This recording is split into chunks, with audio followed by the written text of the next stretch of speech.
Hi friends, welcome back to my channel. ఈరోజు మీకు ఈ సీరియల్లో ఏం జరిగిందో తెలుసుకోవాలి అనుకుంటున్నారా? అయితే వెంటనే మనం సీరియల్లోకి వెళ్ళిపోదాం.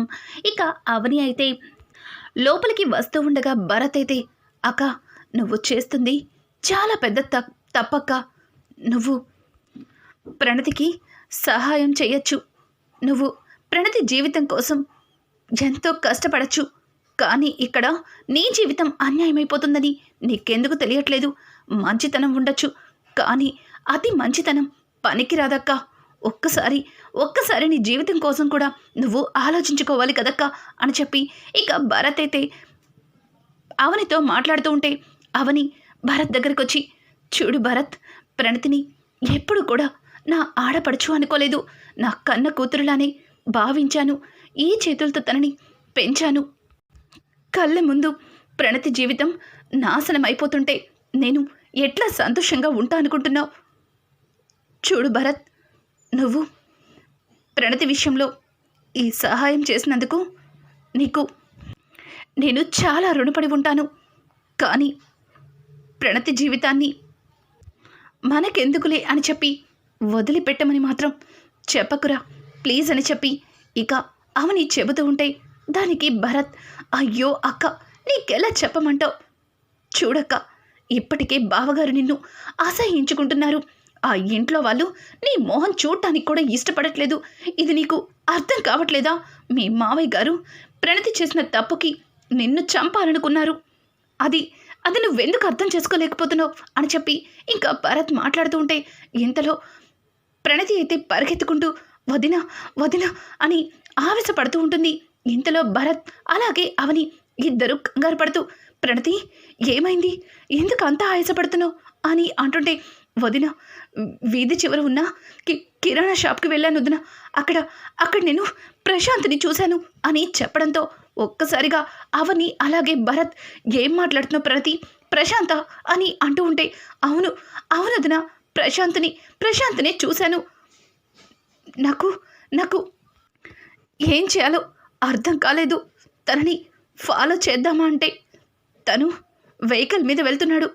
నేను పరిగెత్తాలి, అందుకే ఈ విషయం నీతో చెప్పాలని వచ్చాను అని అంటుంటే, భరత్ త్వరగా మనం వెళ్ళి ఆ ప్రశాంత్ని పట్టుకోవాలి అని చెప్పి అవని అలాగే భరత్ ఇద్దరు కూడా గబగబా బయటికి వెళ్తారు. ఇక భరత్ అయితే తన స్కూటీని తీసుకుని అవన్ని ఎక్కించుకొని ఇంకా బయటకైతే వెళ్తారు. కానీ అన్ని సందులు చూస్తారు, ఎక్కడా కూడా ప్రశాంత్ జాడ కనిపించదు. ఇక భరత్ అయితే, వాడు ఎందుకు దొరుకుతాడక్క? వాడు ప్లాన్ చేసి మరి ప్రణతి జీవితాన్ని నాశనం చేశాడు.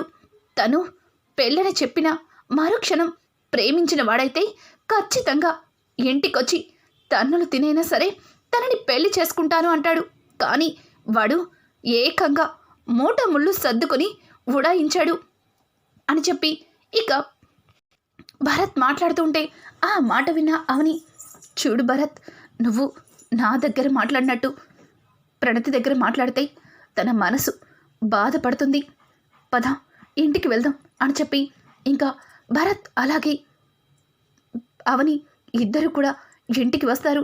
ఇంతలో ప్రణతి, వదిన ప్రశాంత్ కనిపించాడా అని అంటుంటే, లేదు, మొత్తం వెతికాం, ఎక్కడా కూడా ప్రశాంత్ కనిపించలేదు అని అంటుంటే, అయ్యో నా కర్మ, అసలు నా జీవితాన్ని నా చేతులారా నేనే నాశనం చేసుకున్నాను. మహారాణిలాగా ఇంట్లో వాళ్ళు నన్ను పెంచుకుంటే నేనేమో ఒక మోసగాడిని నమ్మి వాడితో కడుపు చేయించుకున్నాను. ఛీ, ఇదంతా నా తలరాత అని చెప్పి ప్రణతి అయితే తల బాదుకుంటూ ఉంటుంది. ఇంతలో అవని, చూడు ప్రణతి, నువ్విలా బాధపడుతూ ఉంటే నేను తట్టుకోలేను ప్రణతి. చూడు, అసలు అతను నిన్ను ఇట్లాంటి పరిస్థితుల్లో వదిలి వెళ్ళిపోయాడు అంటే అతను ఎట్లాంటి సిచ్యువేషన్లో ఉన్నాడో మనం ఏం తెలియకుండా అట్లా మాట్లాడకూడదు. ముందు లోపలికి వెళ్ళు అని చెప్పి అవని అయితే ఇక ప్రణతిని తీసుకుని లోపలికైతే వెళ్తుంది. ఇక ఇది ఇలా ఉండగా పల్లవి అయితే, ఏంటి ఆ అవని గురించి ఎన్ని రకాలుగా ఆలోచిస్తున్నా ఏది అర్థం కావట్లేదు. అసలు అవని నేను చేసే ప్రతి పనికి అడ్డుపడుతుంది. మావయ్య గారిని అరెస్ట్ చేయిస్తే తన పరువు పోయి పేపర్లో టీవీలో ఈ న్యూసే హెడ్లైన్గా వస్తుందని చాలా సంతోషపడ్డాను. కానీ ఆ అవని వచ్చి మొత్తం చెడగొట్టింది. కానీ మనకి మరొక న్యూస్ ఉంది కదా, ప్రణతి ప్రెగ్నెంట్. ఇప్పుడు ఈ విషయాన్ని మనం హైలైట్ చేయొచ్చు అని చెప్పి ఇక పల్లవి అయితే చాలా సంతోషంగా తన మొబైల్తో బయటికి వస్తుంది. ఇంకా ఎవరూ లేరని నిర్ణయించుకుని చక్రధరకి కాల్ చేస్తుంది. ఇంకా చక్రధర అయితే చెప్పు బేబీ, ఏం జరిగింది అని అంటుంటే, ఇంకేం జరుగుతుంది డాడ్, మనం ప్రశాంత్ని జస్ట్ ప్రణతిని ప్రేమించమని, ప్రేమలో దించమని చెప్పాం. కానీ వాడు మనకంటే ఒక అడుగు ముందేసి ఏకంగా దాన్ని తల్లిని చేశాడు. ఇప్పుడు తన కడుపులో పెరుగుతున్న బిడ్డకి తండ్రి ఎవరో తెలియక ఆ తండ్రిని ఎక్కడి నుంచి తీసుకురావాలో అర్థం కాక అవని నానా తిప్పలు పడుతుంది. అలాగే కడుపుతో ఉన్న నిజాన్ని దాచిపెట్టి ఏకంగా ఆ భరత్ గాడితో అవని తాళి కట్టించింది అని చెప్పడంతో ఒక్కసారిగా చక్రధర్ షాక్ అయిపోతాడు. ఏం మాట్లాడుతున్నావు బేబీ? భరత్ వచ్చి ఆ ప్రణతి మెడలో తాళి కట్టాడా అని అంటుంటే, అవును డాడ్, నాకు కూడా అదే ఆశ్చర్యంగా ఉంది. పైగా ఆ ప్రణతి కడుపుతో ఉన్నది భరత్ వల్లే అని ఇంట్లో అందరూ నమ్ముతున్నారు. పెళ్లి కాకముందే తల్లయింది అని ప్రణతి విషయంలో అవన్ని అందరూ నిందిస్తున్నారు. ఒక విధంగా ఇది కూడా మన మంచికే. కానీ ఈ భరత్ గాడెందుకు ప్రణతి మెడలో తాళి కట్టాడు? ఎవడో శంకుస్థాపన చేసిన దానికి వీడు పునాదులు వేయడమేంటి? నాకు అసలు ఏమీ అర్థం కావట్లేదు. భరత్ గాడు కడుపుతో ఉన్న ప్రణతిని పెళ్లి చేసుకోవడానికి అసలు ఎలా ఒప్పుకున్నాడు? అవని ఎంతటికైనా తెగిస్తుంది. ఆ భరత్ గాడితో ప్రణతి మెడలో తాళి కట్టించి ఆ ప్రణతి కడుపులో ఉన్న బిడ్డకి తండ్రిని చేసింది. కానీ ఈ నిజం ఎవరికీ తెలియక అవనినే ఆస్తి కోసం ఇదంతా ప్లాన్ చేసి భరత్తో ప్రేమలో దింపి పెళ్లి చేసిందని చెప్పుకుంటున్నారు అని చెప్పడంతో దానికి ఒక్కసారిగా చక్రధర్ అయితే కంగారు పడుతూ ఉంటాడు. డాడ్, నేను మాట్లాడుతూ ఉంటే మీరు ఒక్క మాట కూడా మాట్లాడరేంటి అని అంటుంటే, ఏం మాట్లాడతాను?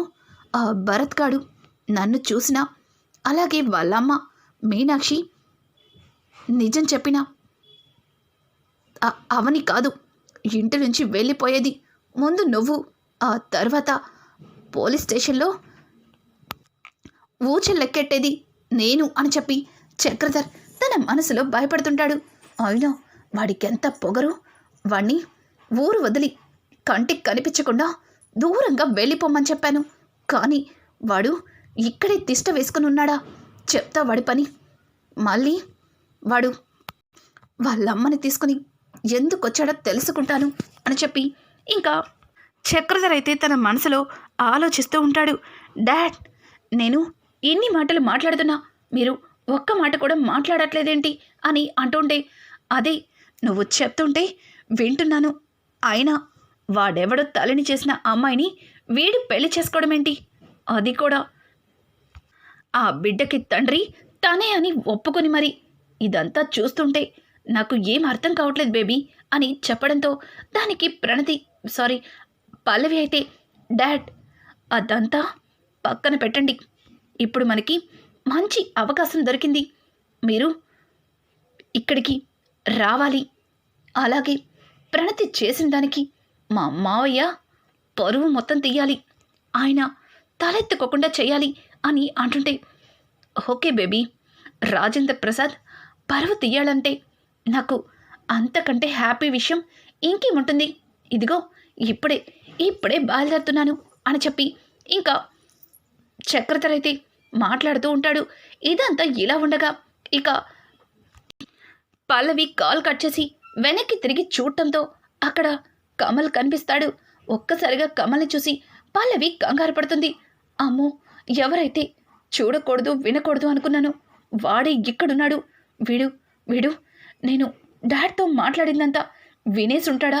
వింటే వీడంతా కూల్గా ఎందుకు నన్ను చూస్తాడు? లేదు, వీడి విషయంలో కాస్త జాగ్రత్తగా ఉండాలి అని అనుకుంటూ, కమల్ బావా ఏమైంది? ఇంకా నిద్రపోకుండా ఇక్కడేం చేస్తున్నావు అని అంటుంటే, నా విషయం సరే, నువ్వేం చేస్తున్నావు ఇక్కడ, ఏ టైంలో ఎవరితో ఫోన్ మాట్లాడుతున్నావు అని అడగడంతో దానికి పల్లవి కాస్త టెన్షన్ పడుతూ, అదేం లేదు బావా, ఇంట్లో జరుగుతున్న గొడవల వల్ల డాడ్తో ఈ మధ్య అసలు మాట్లాడటమే లేదు. డాడ్ మొన్న కాల్ చేసి జరిగింది తెలుసుకొని చాలా బాధపడ్డారు. అందుకే ఒక్కసారి డాడ్తో మాట్లాడదామని అని అంటుంటే, నిజమా లేక ఇంకేమన్నా కట్టుకదలుతున్నావా అని అంటుంటే, ఏంటి బావా అలా మాట్లాడుతున్నావు, నేనే ఏదో కావాలని ఈ గొడవలని సృష్టించినట్టు. చూడు బావా, నేను కూడా ఈ కుటుంబంలో ఉన్న వ్యక్తినే. ఇంట్లో వాళ్ళు గొడవలు పడుతూ బాధపడుతుంటే నేనొక్కదాన్ని సంతోషంగా ఎలా ఉంటా అనుకుంటున్నావు? చూడు బావా, నువ్వు నన్ను మొదటి నుంచి అపార్థం చేసుకోవడం వల్ల నేను నీ కంటికి అలాగే కనిపిస్తాను. నన్ను నువ్వెప్పుడు అర్థం చేసుకోవు అని అనుకుంటూ కావాలని కంటతడి పెట్టుకున్నట్టు యాక్ట్ చేసి అక్కడి నుంచి వెళ్ళిపోతుంది. ఇక కమలైతే, ఏంటి ఈ పల్లవి సంబంధం లేకుండా మాట్లాడుతుంది, నేను ఒక మాట అంటే తను ఇంకొక మాట గురించి మాట్లాడుతుంది, పైగా టెన్షన్ పడుతుంది, ఏడ్చుకుంటూ వెళ్ళిపోతుంది. నేను మరీ అంత తింగరోళ్ళ కనిపిస్తున్నానా? చెప్తా అని చెప్పి ఇక అక్కడి నుంచి కమలైతే వెళ్ళిపోతాడు. ఇంకా ఇది ఇలా ఉండగా ఉదయాన్నే అవని అయితే ప్రణతి దగ్గరకు వచ్చి, many more happy returns of the day Pranathi అని చెప్పడంతో, ప్రణతి, వదినా, ఈరోజు నా పుట్టినరోజుని నువ్వు గుర్తు పెట్టుకున్నావా అని అంటుంటే, చూడు ప్రణతి, నువ్వెక్కడున్నా సరే నీ పుట్టినరోజుని నేను మర్చిపోతానా? చెప్పు, ఈ సంవత్సరం నువ్వు పుట్టినరోజుని జరుపుకోవట్లేదని, నిన్ను ఎవ్వరు కూడా విష్ చేయలేదని రాత్ర చాలా బాధపడ్డావు, నేను చూశాను. కానీ ఆ టైంలో నీ దగ్గరికి వచ్చి విష్ చేస్తే మళ్ళీ ఇంట్లో వాళ్ళెవ్వరూ చెప్పలేదని నువ్వు బాధపడతావు. అందుకే నేనప్పుడు ఏం మాట్లాడలేదు. కానీ ఇప్పుడు నీకు పుట్టినరోజు శుభాకాంక్షలు ఎందుకు చెప్తున్నానంటే, నీకోసం మీ అన్నయ్య వస్తున్నారు అని అంటూ ఉంటే ఒక్కసారిగా ప్రణతి, ఏం మాట్లాడుతున్నావు వదినా, నా కోసం అన్నయ్య వస్తున్నాడా అని చెబుతుంటే, అవును, నీకోసం మీ అన్నయ్య వస్తున్నారు అని అంటూ ఉంటే, నిజంగానా అని ఇంకా ప్రణతి అడుగుతుంటే, అవును ప్రణతి, మీ అన్నయ్య వస్తున్నారు. అలాగే మీ అన్నయ్యకి ఇష్టమైన సేమియా పాయసాన్ని చేస్తాను, అది ఆయనకి పెట్టు అని చెప్పి ఇక అవని అయితే సేమియా పాయసాన్ని రెడీ చేసి పక్కన పెడుతుంది. ఇంతలో అనుకున్నట్టుగానే అక్షయ్ రానే వస్తాడు. ఇంకా ప్రణతి, అదిగో మీ అన్నయ్య నీ కోసం వచ్చేశారు అని చెప్పడంతో ఇక ప్రణతి పరిగెత్తుకుంటూ అక్షయ్ దగ్గరికి వెళ్తుంది. ఒక్కసారిగా అక్షయ్ని చూసి అన్నయ్య అని ఇక అక్షయ్ని హక్ చేసుకుంటుంది. అక్షయ్ ప్రణతి తల మీద నిమురుతూ, అమ్మ ప్రణతి, నిన్ను ఇట్లాంటి పరిస్థితుల్లో చూడాలని అస్సలు అనుకోవట్లేదు. చూడమ్మా, ఈరోజు నీ పుట్టినరోజు, ఇంట్లో అందరం నీ పుట్టినరోజుని రంగరంగ వైభవంగా చేసేవాళ్ళం. కానీ ఇక్కడ ఎవరు లేని ఒక అనాథలాగా నీ పుట్టినరోజుని చేసుకుంటుంటే నాకు చాలా బాధగా ఉంది. ఒక్క నిమిషం అని చెప్పి ఇక తన కారు దగ్గరికి వెళ్ళి ఒక గిఫ్ట్ని తీసుకొచ్చి ప్రణతి చేతికి ఇస్తాడు. ప్రణతి, ఇవన్నీ ఎందుకన్నయ్యా, నువ్వొచ్చి నాకు విషెస్ చెప్పావు, అది చాలు అని అంటుంటే, చూడమ్మా, నీకోసం నేను ఏమీ చేయలేకపోతున్నాను, కనీసం ఈ చిన్న గిఫ్ట్ అన్నా తీసుకో అని చెప్పి ప్రణతి చేతిలో గిఫ్ట్ని పెట్టి ఇక అక్షయ్ మాట్లాడుతూ ఉంటాడు. ప్రణతి అయితే, రా అన్నయ్య లోపలికి వెళదాం అని చెప్పి ఇంకా అక్షయ్ని తీసుకుని లోపలికైతే వెళ్తాడు. తర్వాత ప్రణతి సేమియా పాయసాన్ని తీసుకొచ్చి అక్షయ్ చేతిలో పెడుతుంది. అక్షయ్ ఆ సేమియా పాయసం స్మెల్ చేసి, ఇది మీ వదిన అవని చేసింది కదా అని అడగడంతో ఒక్కసారిగా ప్రణతి, అవునన్నయ్య, నీకు సేమియా పాయసం అంటే ఇష్టమని వదిన చాలా కష్టపడి నీకోసమే చేసింది అని అంటుంటే ఇంకా అక్షయ్ తన చేతిలో ఉన్న పాయసాన్ని విసురు కొడతాడు. ఇంకా ఒక్కసారిగా అవని, ఏవండి, ఏం చేస్తున్నారు అని అంటుంటే, చాలు, ఇంకా చాలు, ఇప్పటి వరకు నీ మాయ మాటలతో నా చెల్లెల్ని మోసం చేసి నీ వలలో దింపుకున్నట్టు నన్ను కూడా నీ వంటలతో నీ వలలో దింపుకోవాలని చూస్తున్నావేమో. చూడు, నువ్వెన్ని చేసినా సరే ఈ అక్షయ్ ఎప్పటికీ మారడు అర్థమవుతుందిగా, దట్స్ ఆల్ అని చెప్పి ఇక అక్షయ్ అయితే అవనికి వార్నింగ్ ఇస్తుంటాడు. పక్కన ఉన్న ప్రణతి, అన్నయ్య నువ్వు అనవసరంగా వదిన గురించి పొరపాటు పడుతున్నావు, ఒక్కసారి నేను చెప్పేది వినన్నయ్య అని అంటూ ఉంటే ఇక అవని అయితే, ఆగు ప్రణతి, ఏం మాట్లాడుతున్నావు? ఆయన నీ పుట్టినరోజుకి నీకు విష్ చేయడానికి వచ్చారు, అట్లాంటి ఆయన్ని ఇట్లా ఇబ్బంది పెట్టడం ఏం బాలేదు. చూడండి, ఈరోజు ప్రణతి పుట్టినరోజు, తనని ఇలా బాధ పెట్టడం ఏమాత్రం బాగాలేదు అని చెప్పి ఇక అవని అయితే అక్షయ్కి చెప్పడంతో అక్షయ్ కాసేపు తనకు తను తమాయించుకొని ప్రణతి దగ్గరకు వచ్చి ప్రణతికి పుట్టినరోజు శుభాకాంక్షలు చెప్తాడు. ఇంతలో ఇక్కడ చూస్తే చక్రధర్ అయితే ఇంటికి వచ్చి రాజేంద్ర ప్రసాద్ అని గట్టిగా అరుస్తాడు.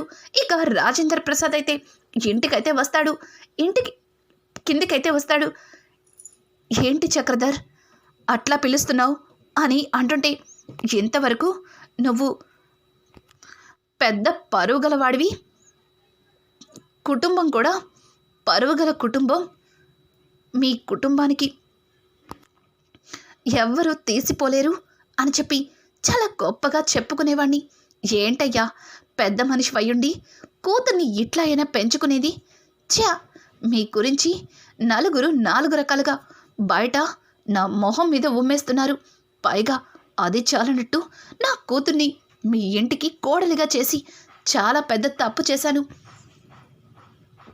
ఇక్కడ నీ కూతురు తప్పు చేసినట్టు లేదు, మీరే దగ్గరుండి మరి మీ కూతుర్ని తప్పు చేయించినట్టుగా అనిపిస్తుంది. అయినా కూతురికి మంచి సంబంధం చూసి పెళ్లి చేసే స్తోమత కూడా మీకు లేదా? పైకి ఈ హంగులెందుకయ్యా అని చెప్పి చక్రధర్ అయితే ఇంకా రాజేంద్ర ప్రసాద్ని ఇష్టం వచ్చినట్టు అవమానిస్తుంటాడు. అక్కడే ఉన్న పార్వతి, చూడండి అన్నయ్య గారు, మీరు అనవసరంగా నోరు జారుతున్నారు అని అంటుంటే, ఏంటమ్మా నోరు జారేది? బయటికి వస్తే మీకు తెలుస్తుంది. మీ పెద్ద కొడలే దగ్గరుండి మరి తన తమ్ముడితో మీ కూతురికి పెళ్లి కాకుండానే కడుపు చేయించిందంటగా. పైగా ఎక్కడ పెళ్లి జరగదేమోనని ముందుగానే తనతో చెడు తిరుగులు తిరిగిందంటగా. బయట ఇలా నలుగురు నాలుగు రకాలుగా చెప్పుకుంటుంటే నేను తలెత్తుకోలేకపోతున్నాను. అమ్మ పల్లవి, ఎందుకమ్మా ఇక్కడ ఇంకా ఏం కోరుకుని ఇక్కడుంటున్నావు? చూడు, నువ్వు అల్లుడు గారు మన ఇంట్లో సంతోషంగా ఉండొచ్చు, అడుగడుగున గొడవలు అవమానాలతో ఇక్కడ మీకెందుకమ్మా అని చెప్పి ఇక చక్రధర్ అయితే వాళ్ళని ఇష్టం వచ్చినట్టు అవమానిస్తుంటాడు. ఇంతలో అక్షయ్ అయితే అవని అలాగే ప్రణతిని తీసుకుని అక్కడికైతే వస్తాడు. ఒక్కసారిగా అక్షయ్ ప్రణతి అవనిని తీసుకురావడం చూసి పల్లవి షాక్ అయిపోతుంది. ఇక పార్వతి అయితే, రే అక్షయ్, వాళ్ళనెందుకు తీసుకొచ్చావు? ఓసై పాపాత్మురాలా, నీ మూలన చూసావుగా నలుగురు ఎట్లా మాట్లాడుతున్నారో అని చెప్పి ఇక పార్వతి అయితే ప్రణతి మీద చెయ్యెత్తబోతుంటే, అమ్మా ఆగు, ఆవేశపడకు అని చెప్పి అక్షయ్ ఇక పార్వతిని ఆపుతాడు. ఒక్కసారిగా పార్వతి, ఏంట్రా ఏంట్రా ఇదంతా నీకు తప్పనిపించట్లేదా? చూసావుగా మీ మావయ్య ఎట్లా మాట్లాడుతున్నారో. మనది పరువు తక్కువ కుటుంబమట, పైగా నలుగురు కూతురికి పెళ్లి చేసుకోలేని స్తోమత లేకపోవడం వల్ల పెళ్లి కాకముందే కూతురుతో తప్పుడు పనులు చేయించామని ఛీ, నా నోటితో నేను చెప్పలేకపోతున్నాను. చూసావుగా ఎట్లా మాట్లాడుతున్నారో అని అంటుంటే, అమ్మా ఆ మాటలన్నింటికి సమాధానం చెప్పడానికి ప్రణతిని అలాగే అవనిని ఇక్కడికి తీసుకొచ్చాను. ఏంటి మావయ్య, ఏం మాట్లాడుతున్నావు? మా ప్రణతి వల్ల మీ కుటుంబ పరువు మొత్తం పోయిందా? మీరు బయట సమాజంలో తలెత్తుకొని తిరగలేకపోతున్నారా? మీరు చేసిన తప్పు వల్ల ఈరోజు నా చెల్లెలు తన జీవితాన్ని కోల్పోయింది, కుటుంబానికి దూరం అయ్యింది, నా భార్య అన్నింటికి దోషయ్యింది అని చెబుతుంటే పక్క నుంచి పల్లవి, బావగారు ఏం మాట్లాడుతున్నారు? నాన్న చేసిన తప్పు వల్ల ఇదంతా జరగడమేంటి? నీ చెల్లెలు తొందరపడి ఆ అవని తమ్ముడితో కాలు జారింది. ఎక్కడా ఈ ఆస్తి పోతుందేమోనని నీ భార్య తన తమ్ముడితో మీ చెల్లెలిని మెడలో తాలి కట్టించింది. తప్పులన్నీ వాళ్ళ వైపు ఉంచుకొని మా నాన్నని వేలెత్తి చూపించడం నాకేమాత్రం కూడా నచ్చలేదు అని అంటుంటే షటప్ షటప్ పల్లవి, ఇంకొక్క మాట మాట్లాడావంటే ఇంతవరకు కూల్గా మాట్లాడినా అక్షయ్ని చూసావు, ఇక నాలో మొదలైన ఈ అగ్ని పర్వతాన్ని బద్దలయ్యేలా చెయ్యకు. ఛీ, ఇంత నీచానికి ఎట్లా ఒడగట్టావు మావయ్య? నీకు కూడా ఒక కూతురుంది కదా, ఒకవేళ తన జీవితం కూడా ఇట్లానే అయితే ఇలానే చేస్తావా? అసలు నా చెల్లెలు నీకు ఏం అన్యాయం చేసింది? ఎందుకు ఎందుకు నా చెల్లెల జీవితంతో ఆడుకున్నావు అని అంటూ ఉంటే ఇక ఇంతలో పార్వతి, అక్షయ్ ఏమైందిరా, ఎందుకు ఎందుకు మీ మావయ్యతో ఇలా మాట్లాడుతున్నావు అని అంటుంటే, నాన్న అమ్మా నీకు తెలీదమ్మా, నీకు వీళ్ళు మాట్లాడే మాత్రమే అర్థమవుతుంది, కానీ వీళ్ళు పైకి చెప్పలేనివి లోపల సైలెంట్గా చేసేవి చాలా ఉన్నాయి నాన్న. మన ప్రణతి ఎట్లాంటి తప్పు చేయలేదు నాన్న, ప్రణతితో తప్పు జరిగేలా చేసింది ఇదిగో ఈ చక్రధర్ మావయ్య, అలాగే తన ముద్దుల కూతురు. నాన్న ప్రణతి మోసపోయేలా చేశారు, అలాగే వీటన్నింటికి కారణం అవనిని అని టార్గెట్ చేసి చూపించారు ఈ తండ్రి కూతుర్లు అని చెప్పడంతో ఒక్కసారిగా రాజేంద్ర ప్రసాద్ షాక్ అయిపోతాడు. ఏం మాట్లాడుతున్నావు అక్షయ్, నాకు నువ్వేం చెప్తున్నావో అర్థం కావట్లేదు అని అంటుంటే ఇక పల్లవి, అర్థమైంది, నాకు చాలా బాగా అర్థమైంది, ఈ అవని మరొక కట్టుకథని అల్లి బావగారిని మార్చేసిందని మీకింకా తెలియట్లేదా మావయ్య అని అంటుంటే, షటప్ షటప్ పల్లవి, ఇంకొక మాట మాట్లాడావంటే నేను ఊరుకునేదే లేదు అని అంటుంటే, చూడు మా అన్నయ్య నోటితో చెప్పాడు, కానీ నేను చేతులతో చూపిస్తాను, ఇంకొక మాట మాట్లాడితే నేను 2 చెంపలు పగిలిపోతాయి, నోరు మూసుకొని సైలెంట్గా ఉండు. అన్నయ్య ఏం జరిగిందో చెప్పన్నయ్య అని అంటుంటే ఇక జరిగిందైతే అక్షయ్ ఇంట్లో అందరికీ చెబుతూ ఉంటాడు. రానున్న ఎపిసోడ్స్లో అసలు అక్షయ్కి ఏం నిజం తెలిసింది, అక్షయ్ అందరి ముందు ఏం నిజాన్ని బయట పెట్టాలనుకున్నాడు. ఇట్లాంటి లేటెస్ట్ ఎపిసోడ్స్ మరిన్ని కావాలి అనుకుంటే మా ఛానల్ని సబ్స్క్రైబ్ చేసుకోవడం మాత్రం మర్చిపోకండి. Thanks for watching. Hi friends, welcome back to my channel. ఈరోజు మీకు